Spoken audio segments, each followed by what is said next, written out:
For the cheapest LOL skins, visit skinsforlol.com. Hey guys, what is up, and I welcome you to a new episode of League of Myths. As always, make sure to stay tuned to the very end for another Phoenix giveaway. But without much further ado, let us jump to the first myth. This one submitted by Leonard. Can Draven catch his axes while he is in Zhonya's form?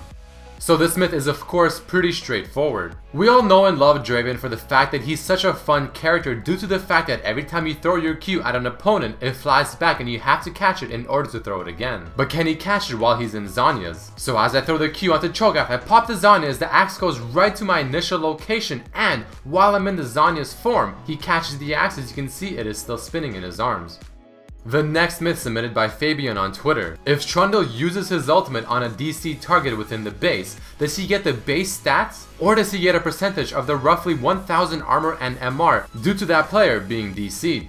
So if you are unaware, when a player disconnects or leaves the game, after about 30 seconds they automatically get about 1000 armor and MR. This is to make it so that you can't simply just walk in and spawn kill them and potentially farm off that champion. And Trundle's ultimate takes 40% of a target's armor and MR. So does it take into account the extra 1000 armor and MR that you get from being DC'd? In order to test this, I of course walk into the Gragas, pop my ultimate flash out before I die to tower, and looking at my armor and MR, you can see it is jumping up significantly. Which means that you take a percentage of even the extra 1000 armor and MR, and not just the base armor and MR of what Gragas would have at this level. The third myth submitted by Nice99. If Braum W's on an ally who takes Thresh Lantern, does Braum follow them?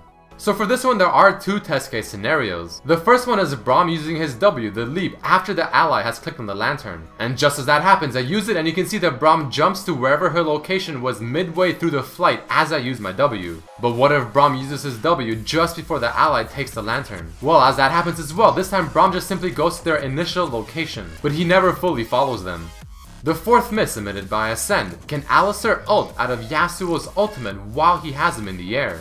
So if you don't know, tenacity does not reduce the duration of knockups, because being knocked up is a special kind of crowd control, nor can you necessarily cleanse or Q assess it. But since Alistar's ultimate removes CC, does it apply to something like Yasuo's ultimate, which is kind of like a knockup? And just as I use the Q and knock him in the air and pop my ultimate, Alistar uses his own ultimate and gets right out of it.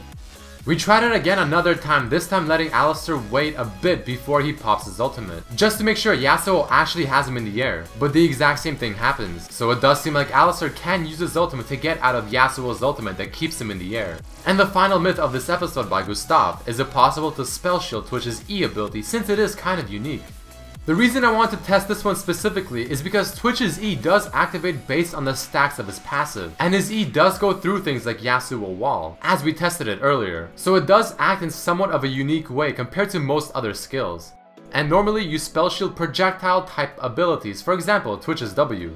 All these reasons are why I wanted to test this one specifically. And as we finally go into the test case scenario, I put the max stacks of my passive, and as Sivir pops her spell shield, I pop my E and it does absorb it.